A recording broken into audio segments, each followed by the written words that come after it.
Messi কাণ্ডে তিনি হাজিরা দিলেন আজকে, এবং কিন্তু তারপরে বেরিয়ে চোরকি পাক মুখ লুকোতে এখনো পর্যন্ত খবর আমাদের কাছে কলকাতাতে 30 কিলোমিটার চোরকি পাক, কলকাতাতে 30 কিলোমিটার। ভাবতে পারছেন কে? অরূপ বিশ্বাস, প্রাক্তন মন্ত্রী। তিনি কেন চোরকি পাক খাচ্ছেন সরাসরি দেখুন, একেবারে ছবি দেখুন। আমাদের প্রতিনিধি চেঞ্জ করেছিলেন। কোথায় গেলেন, কোথায় গেলেন, এখন কোথায় ঢুকলেন? এর আগে তো কোর্টে ঢুকে গেছিলেন। মমতা বন্দ্যোপাধ্যায়ের কথা দিয়েছিলেন, একটু বলুন না। এইবার এই মুহূর্তে অরূপ বিশ্বাস তিনি আলিপুর কোর্টে এসে পৌঁছলেন এবং সারা যে ছবি দেখতে পাচ্ছ, অরূপ বিশ্বাস তিনি আজকে বিধাননগর দক্ষিণ থানায় হাজিরা দেওয়ার পরে আলিপুর কোর্ট তিনি সেখানে পৌঁছলেন। দীর্ঘ কলকাতার রাস্তা তিনি ঘুরলেন, ঘোরার পরবর্তী ক্ষেত্রে কার্যত মিডিয়ার থেকে তিনি মুখ লুকানোর চেষ্টা করলেন এবং পরবর্তী ক্ষেত্রে লক্ষ্য করা গেল অরূপ বিশ্বাস তিনি কিন্তু মেসি কাণ্ডে তাকে দীর্ঘ জিজ্ঞাসাবাদ করা হয়েছে এবং আগামী 22 তারিখ তাকে আবার তলব করেছে সকাল 11টার মধ্যে।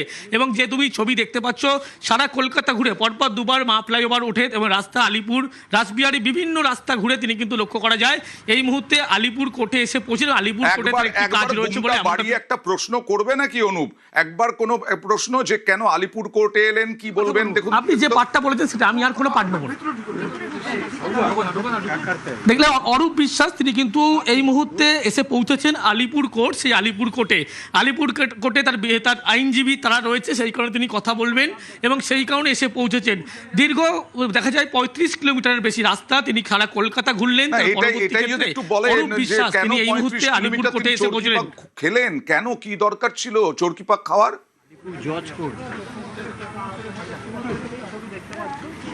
অরূপদা একটাই প্রশ্ন যে দীর্ঘ এত কিলোমিটার রাস্তা ঘুরলেন, এটা কেন? এত রাস্তা ঘুরলেন কেন? কি মিডিয়াতে কি মুখ লুকানোর চেষ্টা? আপনাকে তো 2 তারিখে দেখা হয়েছে, আপনি সহযোগিতা করবেন অবশ্যই। আর বলা হচ্ছে আপনি আবার কেন ভাই? তোমাদের লাইভে আছি এবং আপনাকে তো জিজ্ঞাসাবাদ করেছে। আপনি মমতা বন্দ্যোপাধ্যায়কে চিঠি দিয়েছেন, দিতে বলেছিল মমতা বন্দ্যোপাধ্যায় আপনাকে? আপনি কি মমতা বন্দ্যোপাধ্যায়ের সঙ্গে আছেন? অরূপদা, আপনি কি মমতা বন্দ্যোপাধ্যায়ের সঙ্গে আছেন? আর এতগুলো যে ফটোগ্রাফার মাঠে ঢুকেছিল, এক্ষেত্রে তারা তো বিভিন্ন হয়ে বলছে আপনি ঢুকিয়েছিলেন ছবি তোলার জন্য। দিদি, শতদ্রু দত্ত আজকে বিরাট আনন্দে আছেন, বিরাট খুশিতে আছেন। একটু বলবেন দাদা। দাদা, শতদ্রু দত্ত বিরাট আনন্দ খুশিতে রয়েছেন আজকে যে আপনাকে জিজ্ঞাসাবাদ করেছে, কি বলবেন দাদা? কি বলবেন? শতদ্রু তো খুশি আনন্দই বলছেন। আপনি 22,000 টিকিট নিয়েছিলেন, সেটা ব্ল্যাক 22,000 টিকিট কালোবাজারি করেছেন আপনি বলছেন। এটা বলুন না, 22,000 ভাই বলছি তো কোর্টে প্রমাণ হবে। আপনি উত্তেজিত হয়ে গেলে তো হবে না দাদা। তুমি কেন? তোমাদের তো বারবার বললাম যে আমি কোর্টের মধ্যে রয়েছি, আপনি তো কাজ করতে দাও। দীর্ঘ 35 কিলোমিটার তো আপনি ঘুরলেন। কার্যত অরূপ বিশ্বাস তিনি কিন্তু মেজাজ হারাচ্ছেন, তার কারণ তাকে আজকে দীর্ঘ জিজ্ঞাসাবাদ করা। শতদ্রু দত্ত বলছেন তিনি অযথা জেল খেটেছেন, তার চোখ দিয়ে জল বেরিয়ে গেছে, কাঁদছেন তিনি। বলবেন না শতদ্রু দত্তকে কি জেল খাটানো হলো? শতদ্রু দত্ত বলছে যা বলবো কোর্টে বলবো, যা বলবো কোর্টে। শতদ্রু দত্ত বলছে তিনি অকারণে জেল খেটেছেন, আজ কাঁদছেন। দাদা, চিঠিটা নিয়ে কখন প্রেস কনফারেন্স করবেন দাদা? কয়েকদিনের মধ্যেই করবেন। শতদ্রু দত্ত তো কাছে কাঁদছেন, বলছেন যে আপনি ওকে জেল খাটিয়েছেন তাকে। অরূপ বিশ্বাস তিনি কোন রকম তিনি কিন্তু প্রশ্নের উত্তর দিতে পারলেন না। আলিপুর জজ কোর্ট তিনি কিন্তু এই মুহূর্তে তিনি এখানে এসেছেন এবং যা বলার তিনি ঘুরলেন কেন? কেন ঘুরতে হলো? 35 কিলোমিটার আমাদের থেকে মুখ লুকোনোর জন্য কেন ঘুরতে হলো? অরূপ বিশ্বাস তিনি দাদা এত কিলোমিটার রাস্তা কেন ঘুরতে হলো? কলকাতা আলিপুর কোর্ট আসার জন্য এবং তার নিজের কাজ করবেন। এত কিলোমিটার রাস্তা ঘুরতে হলো? তিনি কলকাতা চোরকি পাক খেয়ে দেখো, কার্যত অরূপ বিশ্বাস তিনি কিন্তু চুপ, তার কারণ মেসি কাণ্ডে তাকে আজকে দীর্ঘ জিজ্ঞাসাবাদ করা হয়েছে এবং বলা হয়েছে ভাই আবার ডাকা হয়েছে তাকে, সেই কারণে তিনি কার্যত চুপ, তদন্তে সহযোগিতা করবেন এমনটা তিনি জানেন। এবং যে তুমি নিউজ 18 বাংলা আমাদের দর্শকরা দেখতে পাচ্ছে এই মুহূর্তে আলিপুর জজ কোর্ট, সেই কোর্টে অরূপ বিশ্বাস তিনি এসেছেন। তিনি নতুন করে কোনো মন্তব্য করতে চাইছেন না। তার আবার মেজাজ হারাচ্ছেন কেন? আবার মেজাজ হারাচ্ছেন কেন? বিচারাধীন বিষয় রয়েছে, সেই কারণে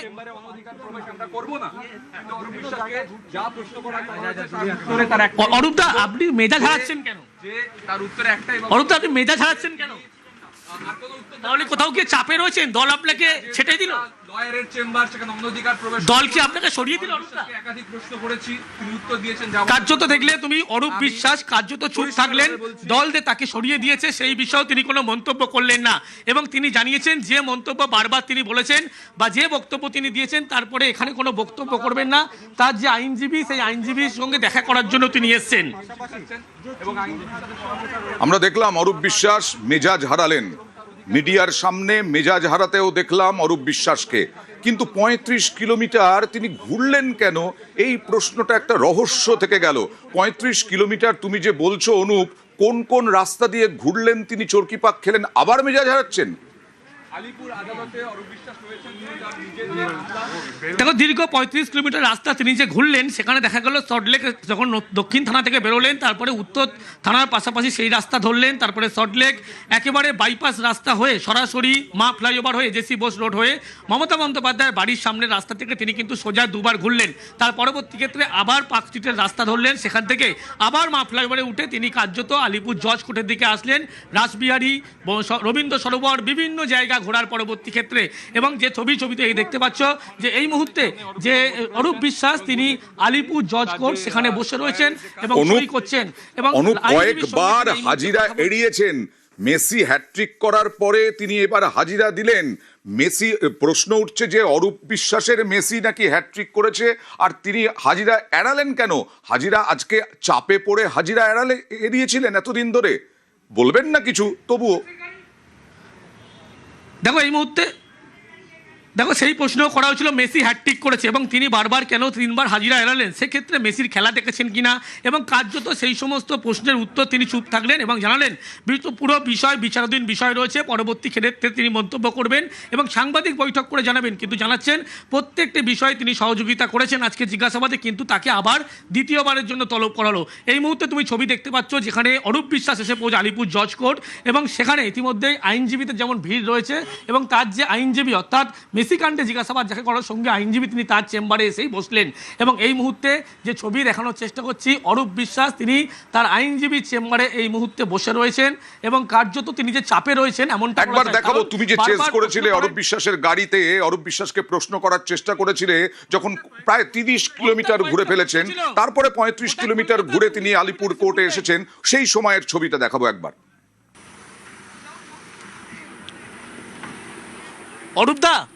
অরূপদা একটাই প্রশ্ন, অরূপদা গোটা কলকাতা আপনি কার্যত ভয়ে লোকাচ্ছেন নাকি? অরূপদা কয়েকটা প্রশ্ন ছিল, অরূপদা কয়েকটা প্রশ্ন ছিল, গোটা কলকাতা আপনি ১৯ কিলোমিটার বেশি ঘুরলেন।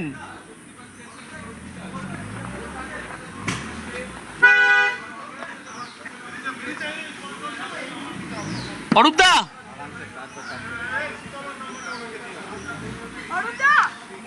অরূপদা আপনাকে দীর্ঘ জিজ্ঞাসাবাদ করছে, বলছে আপনি একাধিক ফটোগ্রাফারদের জোর করে ভিতরে ঢুকিয়েছেন, ফটোগ্রাফাররা আপনার নাম বলছে আপনার। অরূপদা ফটোগ্রাফাররা আপনার নাম বলছে, বলছে আপনি জোর করে ঢুকিয়েছেন আপনার ছবি তোলার জন্য, আপনার ঘনিষ্ঠ ফটোগ্রাফাররাই আপনার নাম করছে, বলছে আপনি জোর করে ঢুকিয়েছেন। অরূপদা গোটা কলকাতা ঘুরে ফেলেন আপনি মিডিয়ার থেকে মুখ লুকানোর জন্য, আপনি কোথাও 22 তারিখ ডেকেছে অরূপদা? ১৯ কিলোমিটার তখন ছিল, তারপরে আরো ১৬ কিলোমিটার ঘুরে দ্বিতীয়বার আলিপুর কোর্টে, ৩৫ কিলোমিটার কলকাতা শহরের মধ্যে। আর তারপরে এই আলিপুর কোর্টে তো প্রশ্নের উত্তর দিলেনই না, বরং মেজাজ হারালেন, বেশ রেগে গেছেন অরূপ বিশ্বাস। কিন্তু কি অবস্থা এখন অনুপ? একাধিক ফটোগ্রাফারদের জোর করে ভিতরে ঢুকিয়েছেন ফটোগ্রাফাররা। দেখো এই মুহূর্তে তুমি আবার আমি ছবি দেখানোর চেষ্টা করছি, নিউজ 18 বাংলার দর্শকরা সেই ছবি দেখছে। অরূপ বিশ্বাস তিনি কিন্তু আজকে এই মুহূর্তে আলিপুর জজ কোর্ট, তার যে আইনজীবী সেই আইনজীবী চেম্বারে বসে রয়েছেন এবং তাকে দেখা যায় দীর্ঘ ৩৫ কিলোমিটার রাস্তা তিনি ঘুরে একেবারে এসে পৌঁছন এই আলিপুর কোর্টে এবং একবার নয় দুবার পরপর মা ফ্লাইওভারে ওঠেন। তার পরবর্তী ক্ষেত্রে রাসবিহারী রাস্তা মমতা বন্দ্যোপাধ্যায়ের বাড়ির সামনে দিয়ে তিনি ঘোরেন, তার পরবর্তী ক্ষেত্রে রবীন্দ্র সরোবরে বেশ কিছু অপেক্ষা করেন। মিডিয়ার কাছে রিপোর্টারদের কাছে কিন্তু কাকুতি মিনতি তিনি করতে থাকেন, যাকে তাতে ফলো না করা হয়। তিনি জানিয়েছেন তদন্তে সহযোগিতা করছেন, আবার সহযোগিতা করবেন, কোনো রকম অসুবিধা নেই। এবং যেক্ষেত্রে তিনি জানাচ্ছেন সাংবাদিক বৈঠক করে গোটা বিষয়টি জানাবে। এবং কোষাধ্যক্ষ পদ থেকে যখন তাকে সরিয়ে দেওয়া হয়েছে এই প্রসঙ্গে জিজ্ঞাসা করলে অরূপ বিশ্বাস তিনি জানান এই বিষয়ে তিনি কিছু এই মুহূর্তে বলবেন না। এবং বলা হয় মমতা বন্দ্যোপাধ্যায়ের সঙ্গে আপনি আছেন কিনা সেই প্রসঙ্গে কার্যত চুপ থাকে। যে অরূপ বিশ্বাসকে সবসময় দেখা যেত মমতা বন্দ্যোপাধ্যায় যখন মিছিলে হাঁটতেন তার পাশে তার ছায়া সঙ্গী হিসাবে, কিন্তু আজকে অরূপ বিশ্বাসকে যখন মমতা বন্দ্যোপাধ্যায়ের সঙ্গে পাশে আছেন কিনা জানার প্রশ্ন করা হয়, তিনি কিন্তু কার্যত প্রশ্ন এড়িয়ে বলে পরে উত্তর দেব। এবং ছবিটা একবার দেখাবো। বিশ্বাস এই মুহূর্তে আলিপুর জজ কোর্টে তার আইনজীবীর চেম্বারে বসেছেন এবং বেশ কিছু কাগজে তিনি সই করছেন। যেহেতু আজকে 3 ঘন্টা তাকে জিজ্ঞাসাবাদ করা হয়েছে মেসি কাণ্ডে, একবারে বারবার বলা হচ্ছে চেয়ার ছেড়ে অরূপ উঠে দাঁড়িয়ে ক্ষোভ প্রকাশ করলেন, রেগে গেলেন অনুপ। একেবারে তাকে প্রশ্ন করা হলে তিনি কিন্তু ক্ষোভ প্রকাশ করছেন, রেগে যাচ্ছেন। তার কারণ তিনি যে চাপে রয়েছেন এমনটা কিন্তু তাকে দেখলেই বোঝা যাচ্ছে। তাহলে তিনি একজন দাপুটে মন্ত্রী ছিলেন, একাধিক পদ সামলেছেন, কিন্তু এখন দেখা যাচ্ছে ক্ষমতা চলে যাওয়ার পর থেকে তিনি কিন্তু কার্যত চাপে রয়েছেন। এবং একাধিক ফটোগ্রাফারকে তিনি মাঠে প্রবেশ করিয়েছিলেন, ফটোগ্রাফারদের বয়ান পাওয়া যাচ্ছে। কিন্তু অরূপ বিশ্বাস তিনি জানাচ্ছেন সমস্ত কিছু সময় পরে উত্তর দেবে। তাহলে মাঠে 3 জন ফটোগ্রাফার থাকতে পারবে, সেক্ষেত্রে এতজন 30 জন ফটোগ্রাফার কী করে 38 জন ফটোগ্রাফার ঢুকলো? এই প্রশ্নগুলো তাকে যখন করা হয় তিনি চুপ থাকেন কার্যত, এবং সত্যের জয় হবে তিনি স্পষ্ট করছেন। কিন্তু এই যে মমতা বন্দ্যোপাধ্যায়ের সঙ্গে যাকে ছায়া সঙ্গী হিসাবে দেখা যেত, মমতা বন্দ্যোপাধ্যায় মিছিলে হাঁটলে সেই মিছিলের ভিড় সামলাতেন তিনি, কোন ফটোগ্রাফার কোন ছবি করবে, কোন পাশে নিয়ে ছবি করবে, এই সমস্ত কিছু কিন্তু তিনিই ঠিক করতেন। কিন্তু আজকে দেখা যাচ্ছে মমতা বন্দ্যোপাধ্যায় প্রসঙ্গে যখন তাকে জিজ্ঞাসাবাদ করা হচ্ছে, মমতা বন্দ্যোপাধ্যায়ের সঙ্গে আপনি আছেন কিনা সেই প্রসঙ্গে তিনি চুপ থাকছেন। আর এখানেই কিন্তু একেবারে যে মমতা বন্দ্যোপাধ্যায়ের সঙ্গে যে তার সম্পর্ক এখন ভালো নয় এমনটাই বোঝা যাচ্ছে। দলের যে কোষাধ্যক্ষের পদ সেই পদ থেকে তাকে সরিয়ে দেওয়া হয়েছে। এবং যদি আমি আমার ক্যামেরা পার্সন মনোজকে ছবিটা দেখাতে বলি, দেখাবো তার আইনজীবীর সঙ্গে এই মুহূর্তে আলিপুর জজ কোর্টে অরূপ বিশ্বাস তিনি কিন্তু বেশ কিছু কথাবার্তা বলছেন, যে কারণে হাজিরা তিনি দিয়েছেন মেসি কাণ্ডে। এবং অরূপ বিশ্বাসের বিরুদ্ধে শতুদ্র দত্ত যে অভিযোগ করছে যে 22,000 টিকিট তিনি জোর করে প্রভাব খাটিয়ে ভয় দেখিয়ে নিয়েছিলেন এবং তিনি মন্ত্রী ছিলেন বলে জোর করে প্রভাব খাটিয়েছিলেন। আমরা যে অরূপ দুর্নীতির পাহাড়ে বিভিন্ন অভিযোগ তার 1, 2, 3, 4, 5 করে দেখাচ্ছিলাম, আমরা দেখাচ্ছিও। আর চাপে না থাকলে কি 35 কিলোমিটার কলকাতার মধ্যে ঘুরবেন, চরকি পাক খাবেন অরূপ বিশ্বাস? চাপে না থাকলে আমাদের প্রশ্নে একেবারে চেয়ার থেকে উঠে রেগে যাবেন? হতে পারে অরূপ বিশ্বাস? শতদ্রু দত্ত যিনি ইভেন্ট ম্যানেজার মেসি ইভেন্টের, তিনি কি বিস্ফোরক অভিযোগ করলেন দেখুন।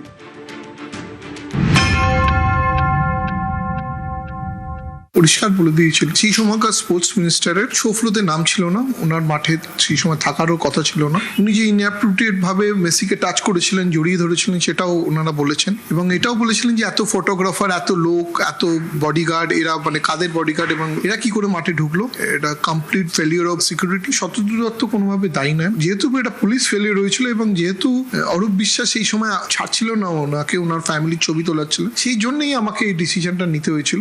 লেখা আছে লেটারে। আর এটাও বলা হচ্ছে যদি ফিউচারে কোনো ধরনের সাহায্য দরকার হয় সেটাতেও তারা ওনারা ইনভেস্টিগেশনে হেল্প করবেন।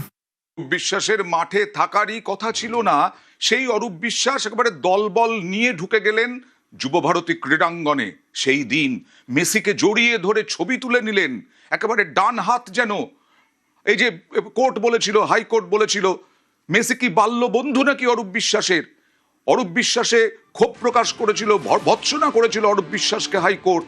তারপরে 3 বার ডাক, সেই 3 বার ডাক এড়িয়েছিলেন। আজকে চাপে পড়ে হাজিরা তো দিলেন, তারপরে চরকি পাক 36 কিলোমিটার কলকাতা জুড়ে তিনি ঘুরে বেড়ালেন, মিডিয়াকে কোনো উত্তর দিতে রাজি নন।